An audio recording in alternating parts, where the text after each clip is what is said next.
everybody, welcome back to my channel. If you are new, hi, my name is Lauren. I make beauty, home, cleaning, and pregnancy and all other home and lifestyle videos here on YouTube. Please take a second to subscribe down below. Also, click that little bell right next to it. It will notify you anytime I post a new video. So today I'm going to be doing my 14 to 16 week pregnancy update. I'm currently 18 weeks right now, so I'm kind of backtracking a little bit. So I guess let's just get on into it. So, 14 weeks. So first I'm going to pull my app up for 14 weeks, and it says that baby Midgley's immune system is starting to develop. It is also saying you may experience headaches, dizziness, and abdominal pain as your ligaments stretch. At this point, I wrote down how I was feeling. So at 14 weeks is when I really felt like I had a lot of energy. I was feeling pretty good, still a little bit moody. I had like a 2 weeks, like from 12 to 14 weeks, where I felt really moody and just irritable and kind of mopey and stuff. So a lot of emotions, a lot of hormones that week. Oh, I had really bad seasonal allergies. I always have really bad seasonal allergies. It's so weird. I think because I lived in Arizona for a lot of my life, and then I moved to North Carolina only a few years ago. Ever since I moved to North Carolina, like, I can tell when it's gonna rain. This might sound weird, but I get a headache, and I get achy, and I get congested, and just really bad headache, and like so much pressure, and then it will always rain the next day, or it'll rain that night. And I think it's just from like the change in air pressure. Well, seasonal allergies are at a whole new level when you're pregnant. They are absolutely horrible. I'm someone who doesn't take a lot of medicine to begin with, so I never took medicine for my seasonal allergies before pregnancy. I just kind of dealt with them, and I'm still kind of trying to do that, but it is very hard, and it kind of makes me not want to do anything the days that I have headaches like that. So the biggest thing that happened at 14 weeks is I had a bleeding scare. So I was 14 weeks and 2 days pregnant, and mind you, we were moving at the end of the week to up here where we live now, so a whole different state. And James happened to be at work, and I just happened to be at my mom's house, and then I had went to the restroom and I had wiped, and it was bright red blood. So obviously I was kind of like, because it wasn't like pink or it wasn't brown, it was like bright red. So I remember taking the tissue out to my mom, and I was like, oh, what's this? And she was like, okay, like, don't panic, it's fine, that can happen sometimes, whatever. So then I called the doctor immediately, and I was like, hey, I'm having bright red bleeding, because I had, I left a voicemail, sorry, I left a voicemail for the nurses, and I was like, hi, I'm having bright red bleeding, I don't think I'm cramping, like, I can't really tell at this point. Sometimes it's gas, sometimes it's cramping, like I don't know anymore at this point. But there's bright red blood when I wipe, and I left a voicemail for the nurses. And then I kept going to the bathroom, obviously, and checking. And every time I would go to the bathroom and wipe, there would be more bright red blood. And then I would look in the toilet, and it was like dripping, so it was like actually coming out. It wasn't like, sometimes they tell you not to worry as much if it's just like left over for some reason, if it's only when you wipe and it's not reaching your underwear, but it was like dripping into the toilet. So I was weirdly calm, but I was kind of like, okay, like, what is this? Well, anyways, the doctor calls me back, and they say they want me to come in for an ultrasound just because I'm continuing to bleed bright red blood. So this is about 3 hours later, and by the time I get to the doctor, the bright red blood is gone, and it's now turned to brown, and it's a lot less intense. So I go in for the ultrasound, and right away they pull up baby, and baby looks amazing, and I will insert some pictures right now. And the baby was like moving, had a super strong heartbeat. Let me show you another one that was really cute. You can see its little fist in this one, and it was even like opening and closing its fist. We could see that. And then in this one, we could actually see the baby opening and closing its mouth as if it was like swallowing liquid. So everything looked great, but I noticed that the ultrasound tech was kind of looking around a lot, obviously trying to figure out where the blood was coming from. So then she said, okay, your doctor's visit is next, because the doctor obviously wants to talk to you. And I didn't really like the doctor who was on call that day. Thankfully, it was the midwife that came and talked to me. But like, something I don't like is I was in the room, and I could hear, and mind you, it was 14 weeks, and I could hear outside of the room, the doctor being like, I need to talk to the 14-weeker. We definitely got to do a cervix exam on her. Something's going on. So then I'm hearing that and I'm like, what is going on? Like, what did they see on the ultrasound? Because I just don't like when you can hear doctors talking and like, because you don't really understand what they're saying, and like if you can hear their tone of voice or you know they're talking about you. So then they had these ultrasounds. Let me see if I can find them. And they told me that I had 2 subchorionic hemorrhages. And so what a subchorionic hemorrhage is it's basically a little sac of fluid, of like blood, I'm guessing, between, gosh, I don't know all the terms, I guess between like the wall and the uterus. So right where the baby is attached to my body pretty much, there's a sac of blood, not 1 but 2. And they said it's fairly common. It happens usually during implantation. It's just like a little air bubble that just doesn't go away. The issue is, worst case scenario, if it continues to get bigger, it can detach the baby from the wall and then you miscarry. So I was like, oh! So I'll show you where they can see it. So this is the baby's head. So if you were seeing the rest of the ultrasound, it would be like the body down here. And you can kind of see how there's a little bubble right there. So now up close, that's what it is. It's 2 little bubbles. And those are the 2 hemorrhages. And the hemorrhages, she said, are 4.7 by 0.7 by 0.8 centimeters and 4.2 by 3.6 by 4.1 centimeters. And now the good thing is, sometimes people have this and the hemorrhages are a lot bigger than the baby. As you can see in this picture, because I was far enough along, it's a lot smaller than the baby, which did make me feel a little bit better. However, the thought of having a risk of miscarrying is never fun. So she told me I had to be on pelvic rest, which means no sex, no tampons, which I don't really know why you wear a tampon while pregnant, but nothing going up there.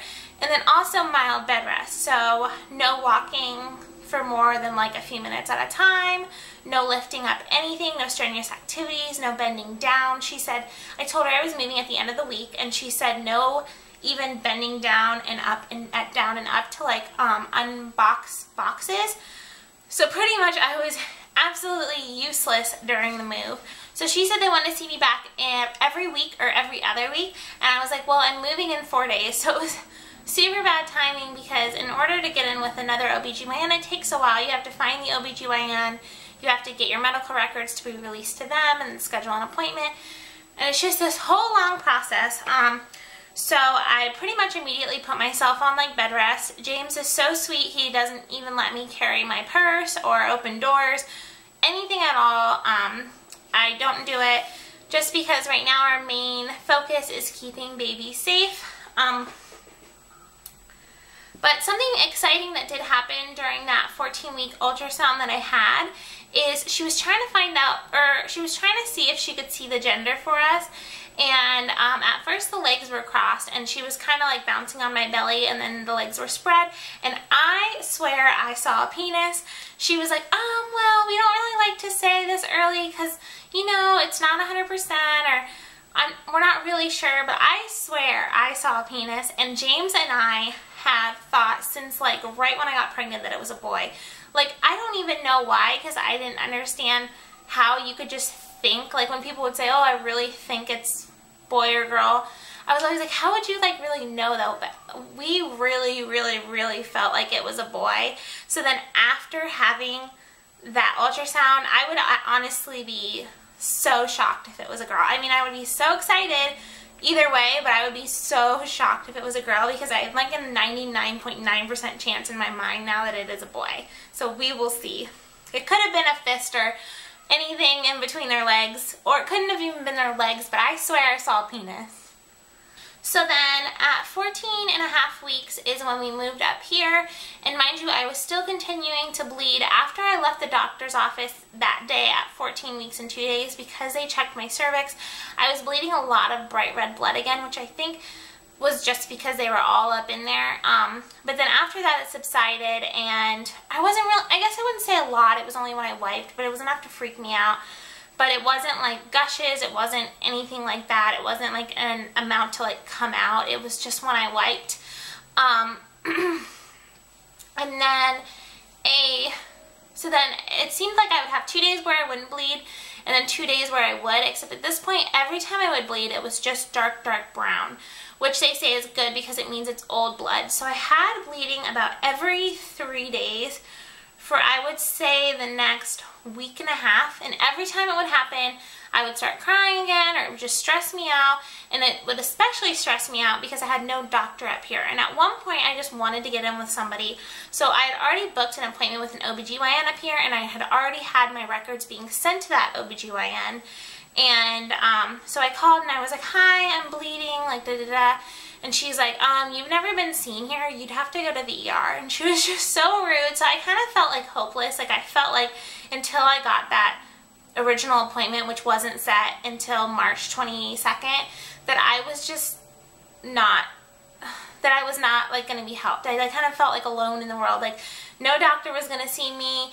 Every time I called that OBGYN, I just felt like uncomfortable or like I was bothering them. So anyways, I did end up switching from them. It had gotten to the point where when I had called to switch my appointment, everyone was just so rude that I was like, you know what, can I just go ahead and cancel that please? And then I called a different OBGYN up here and booked with them, and I've seen them since and loved them. So I had that dark brown bleeding only when I wiped. It never got to the point again where it was dripping in the toilet or going into my underwear or anything like that. It was only when I wiped. But it was dark brown on and off for about 2 weeks, and it did freak me out, but part of me was kind of relieved because I do know a couple people that have had subchorionic hemorrhages in their pregnancies, and they said that that was the hemorrhage draining out, and most likely it would be resolved by my next ultrasound, which made me feel a little bit better because brown blood always means old blood, so it's nothing really to panic over. I mean, OBGYNs always tell you that you shouldn't panic unless the blood is enough to be filling up 1 pad an hour, but as a pregnant woman, that's like, how do you not freak out when you see blood? I mean, I don't think I could ever let it get to the point where I'm filling up a pad an hour without freaking out. So yeah, that's what happened. That was like the bleeding scare. The good thing is I am now 18 weeks and 2 days, so it's been 4 weeks since the bleeding scare. Like I said, I continued to have brown bleeding for like a week and a half, but I haven't had any bleeding in the last like 2.5 weeks. None at all. And we did recently have an appointment and got to hear the heartbeat and everything, so I feel a lot better. But at 16 weeks is when so now 15 weeks and 16 weeks, honestly, I was just super depressed feeling. I had a lot of anxiety. That appointment just really bummed me out, and then with moving and being away from my whole family and then not working. So my intention when we moved here was to get a job from when we moved up here until the baby was born, and then obviously not work after the baby was born because we would have nobody to watch the baby because we are living 5.5 hours from any family. So that didn't happen because with me being put on the bed rest, I was starting to think like maybe I could get an office job, but then even like sitting up or staying awake for that long was hard, and I was sleeping a lot, and I was supposed to be laying down and not like doing strenuous activities. And so thankfully, because of my husband's promotion, it did allow a little wiggle room for us financially, where if we budgeted, I wouldn't have to work. But that made me very mopey because I didn't have any time to make friends up here, so I was pretty much just scared about the pregnancy with no family or friends around and sitting at home alone all day, every day. So that was a rough couple of weeks. But something exciting, or maybe not even that exciting, that did happen is I started having round ligament pain. So underneath my stomach, I would, like if I moved too quickly, it would be like a sharp pain. But that just means that everything is stretching so that baby can move and get bigger and all that stuff. I'm trying to think if I have anything else. Honestly, all I remember from weeks 14 through 16 is just bleeding and being scared out of my mind. Like I said, I did have an appointment a few days ago, and we did get to hear the heartbeat, and everything is fine, and I feel a lot better. But yeah, that was 14 to 16 weeks for me. I'm going to insert a picture of my bump that I took. I think it was like 15 and a half, 16 weeks.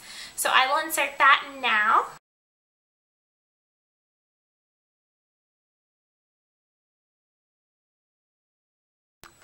Oh, something else I wanted to add. So we went to TJ Maxx because I've grown out of all of my bras, and I got like a bunch of different bras that I was going to try on, and I was with my husband, and he was waiting outside of the dressing room, and I went in, and normally I'm like a 34D, not pregnant, or like before my wedding when I had lost weight, I got down to a 32D, but I've always had like larger breasts, and so I was like, okay, let me get, like, I got like a 34 double D, a 36D, like I got like a bunch of different sizes to try on.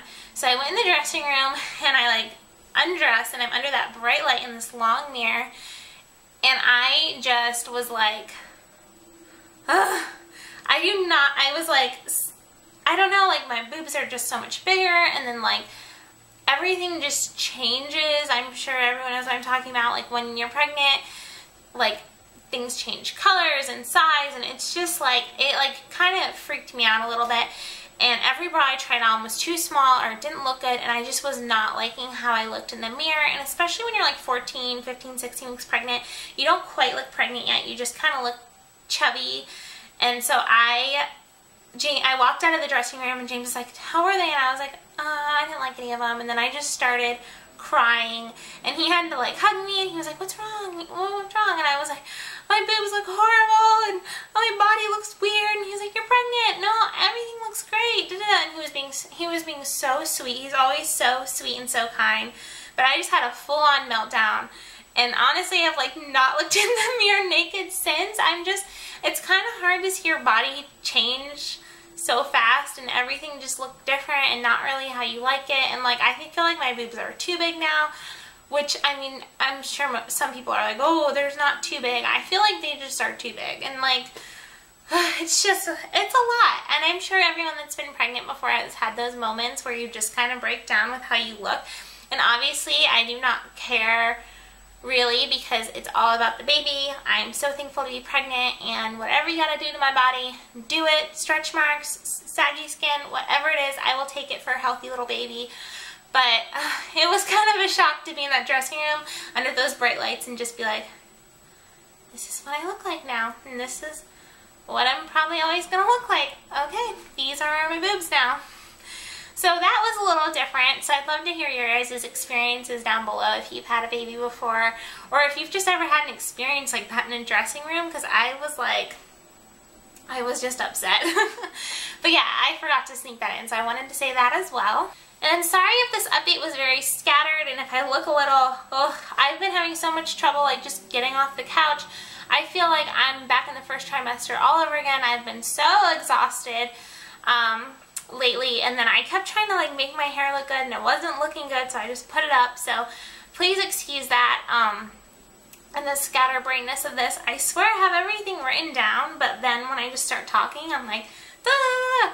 But yeah, I really hope you guys enjoyed this video. I will have all my social media linked down below. Please leave me a comment. I love talking to you guys. And if you've ever had a subchorionic hemorrhage and it's ended in like a positive way, please let me know, just to kind of put my mind at ease a little more. But yeah, if you enjoyed, give this video a thumbs up. Make sure you subscribe, and thank you guys so much for watching.